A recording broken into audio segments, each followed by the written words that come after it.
Alors, je poursuis avec un pour, un contre, jusqu'à présent. Et si à un moment, il y a nécessité que chaque groupe puisse s'exprimer, je donnerai la parole à chaque groupe sans aucun problème avec ça. Pour l'instant, on poursuit avec un pour, un contre. Et s'il y a des amendements qui nécessitent un débat plus large, je l'élargirai sans problème, mais pas de façon systématique.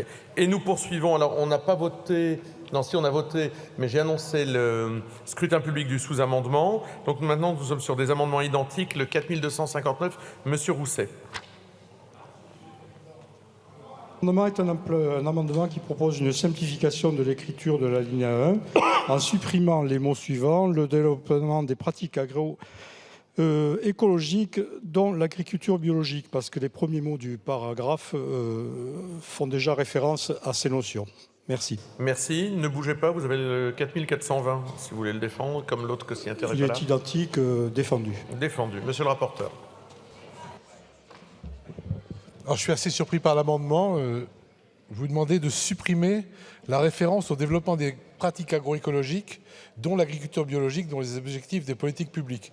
Justement, l'amendement qu'on a dit qu'on réintroduisait après l'article 8. La mention faite au développement des pratiques agroécologiques, dont l'agriculture biologique, au premier alinéa de l'article 8, ne me semble pas de nature à exclure les autres modèles que l'agriculture biologique, qui seront d'ailleurs tous concernés par l'adaptation au changement climatique et par la transition agroécologique. Avis défavorable. Monsieur le ministre.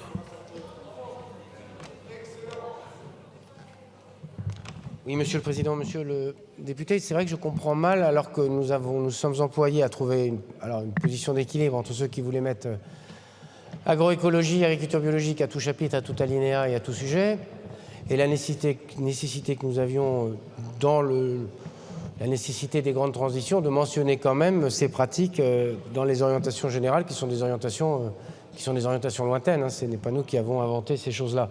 Et donc c'est une demande de retrait, sinon un avis défavorable. Merci, Monsieur Rousset. J'entends pas. Retiré. En retrait. OK. Ils sont donc retirés. Nous poursuivons avec des amendements qui font l'objet de sous-amendements. L'amendement, c'est le 3573 qui est présenté par Monsieur Salah. Merci, Monsieur le Président. Avec cet amendement, nous voulons nous assurer que les politiques d'installation, transmission favorisent le développement des systèmes agroécologiques, dont l'agriculture biologique, avec pour objectif d'atteindre au moins 25% de surface en agriculture biologique en 2030. En effet, la transformation des structures vers des pratiques agroécologiques, voire biologiques, peut être compliquée.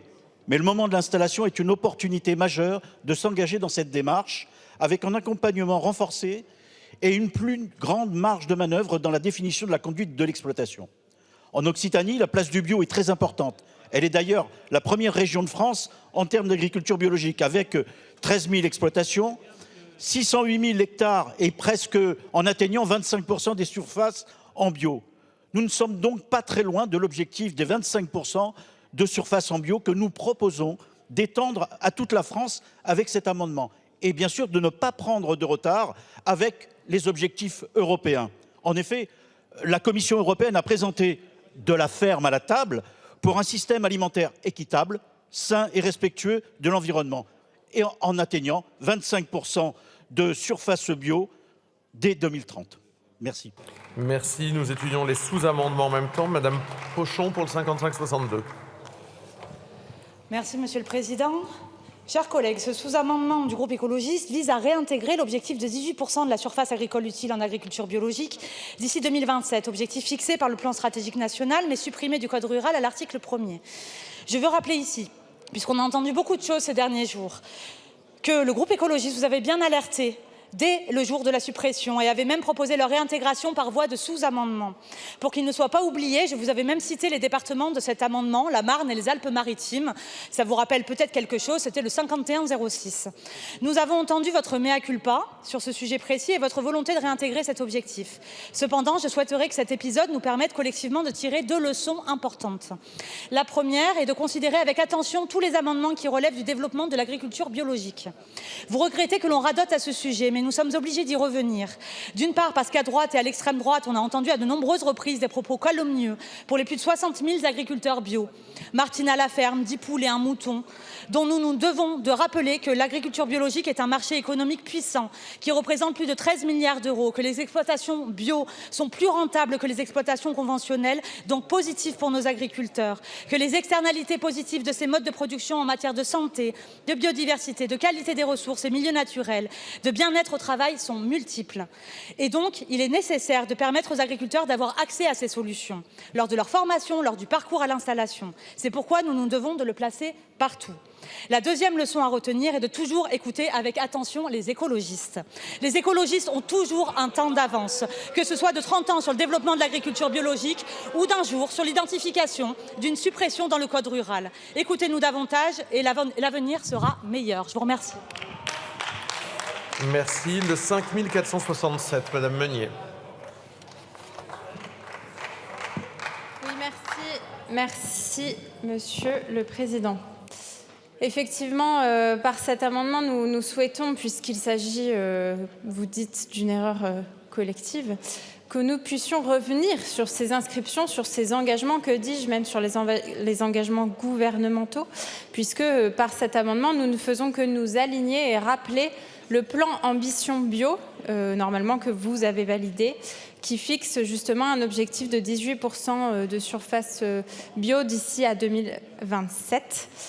Et je crois que c'est important que nous puissions aujourd'hui acter cet objectif ensemble, non seulement parce que effectivement c'était inscrit dans le code rural avant que tout cela ne soit supprimé pendant 2 heures de discussion à l'article 1 où finalement nous avons voté sans savoir ce que certains étaient en train de supprimer à cause des mauvaises conditions démocratiques dans lesquelles nous nous trouvions, mais aussi parce que nous avons porté ensemble, chers collègues, Monsieur Milienne, en plus, vous le savez, puisque vous êtes en commission développement durable, j'ai la chance de partager cette commission avec vous.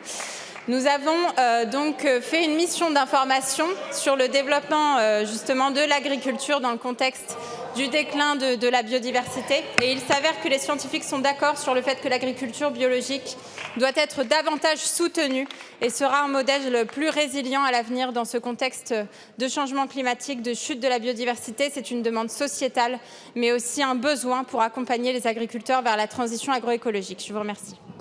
Le 5479, Madame Trouvé. Bien, merci Monsieur le Président. Monsieur le Ministre, voici le moment où vous pouvez réparer, non pas une erreur collective, mais votre erreur, parce que je vais revenir sur les faits. Voilà. Parce que vous avez un petit peu réécrit l'histoire depuis quelques heures. Donc je vais essayer d'être le plus factuel possible. Je vais essayer d'être le plus factuel possible. Ne vous échauffez pas trop, chers collègues. Il ne s'agit que de faits. Donc jeudi soir, vous votez par un amendement de réécriture générale, vous votez dans la minorité présidentielle, vous votez le fait de supprimer les objectifs chiffrés de surface en bio et en légumineuses qu'on avait donc sur plusieurs années, dont acte. Nous proposons à ce moment-là un sous-amendement parce que nous avions vu que vous vouliez supprimer ça. Donc nous avons proposé un sous-amendement pour corriger cette suppression.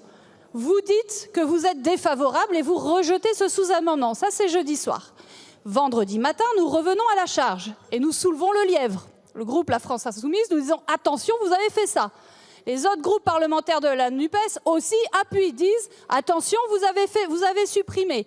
Là, il a fallu vous poser 10 fois la question sans doute en 1 heure. Vous avez fini par confirmer « Oui, il y a bien eu suppression » et vous justifiez cette suppression en disant « C'est pas grave ». Par voie réglementaire, dans le plan Ambition Bio, il y a déjà les objectifs, pas besoin de l'avoir dans la loi. Dont acte. Ça monte dans la presse, et là aujourd'hui, tant mieux, on comprend que finalement, vous avez compris que c'est grave, et donc vous êtes ouvert pour réintroduire effectivement dans la loi, et pas seulement sur le plan réglementaire, dans la loi, des objectifs chiffrés de surface en bio et en légumineuses. On sait qu'on est appuyé d'ailleurs par l'ensemble quasiment maintenant des groupes parlementaires, tant mieux. Mais seulement ne réécrivons pas l'histoire, c'est bien parce que nous avons soulevé le lièvre, que nous avons posé la question pendant 1 heure, que vous avez fini par céder à nos aimables pressions. Merci Madame la députée. Monsieur le rapporteur, sur ces amendements et sous-amendements. Oui, alors je ne pense pas qu'il faut réécrire l'histoire dans ce sens-là. Moi, je voudrais dire que si j'osais dire, et j'ose le dire, vous n'avez pas le monopole du bio, ni chez les Insoumis, ni chez les Verts. Cela étant, comme vous l'avez dit, pression, pas pression, il n'y a pas eu de pression. Volontairement, vous l'avez sans doute vu, après l'article 8, le gouvernement, moi, les rapporteurs, pas mal d'autres députés ont déposé justement un amendement pour reprendre les objectifs du pacte vert, 21% bio, 10% légumineuses. Donc je demande à tous ces amendements d'être retirés et qu'on se rassemble tous en fin d'article sur l'après-article 8 sur ces objectifs-là. Je vous remercie. Monsieur le ministre, après j'ai un rappel au règlement. Oui, Monsieur le Président, je vois bien la nécessité que vous avez de montrer que vous aviez vu avant les autres, su avant les autres, fait avant les autres, réalisé avant les autres et que vous êtes toujours avant les autres, une espèce de figure de proue. Heureusement qu'on ne vous suit pas toujours et non pas régulièrement parce que sinon on serait dans un mur assez rapidement. Madame Pochon, vous nous disiez on devrait écouter les écologistes. C'est ce qu'ont fait vos amis en Allemagne. Ils ont dit on sort du nucléaire. Parce qu'on va rentrer dans un monde merveilleux, celui de l'énergie renouvelable. Énergie renouvelable, que nenni. Qu'est-ce qu'il est arrivé? Du gaz russe. Mais ça, vous voulez jamais prendre la responsabilité quand vous emmenez les Français, les Européens dans le mur. Acceptez que vous ayez, avec vos DOM, emmener ce pays sur certains sujets et beaucoup de pays européens sur les questions énergétiques dans le mur. C'est ça la réalité, Madame Pochon. Sortez de votre couloir, sortez de votre dogme, sortez de vos idéologies, parce que sinon on ne va pas y arriver. C'est comme ça que ça se passe.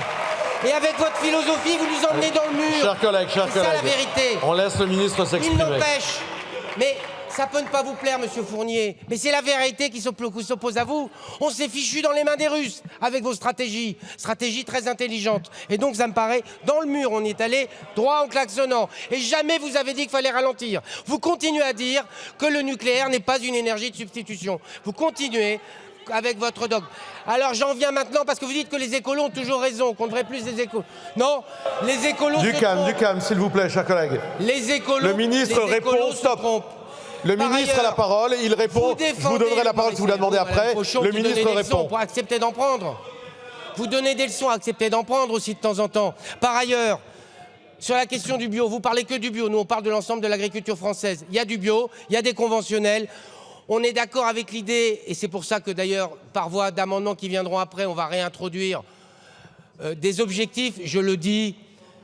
C'est bien de le mettre dans la loi, mais le plus puissant, c'est ce qu'on a mis dans le PSN. Le plus puissant, c'est ce qu'on met dans la stratégie bas carbone. Le plus puissant, c'est les moyens qu'on met, parce qu'on peut toujours faire du déclaratif.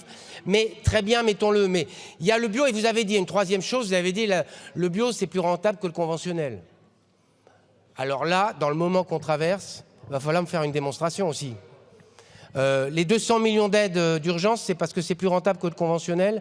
Les moyens qu'on met dans la PAC, parce que c'est plus rentable que le conventionnel. Et ça n'invalide pas la nécessité que nous soutenions le bio. Mais ne racontez pas des choses qui sont inexactes. Sinon, ça décrédibilise le propos que nous essayons de tenir, qui est le besoin d'avoir des surfaces en bio, pas que des surfaces en bio, et derrière affirmer un certain nombre d'objectifs. C'est donc des avis défavorables sur l'ensemble.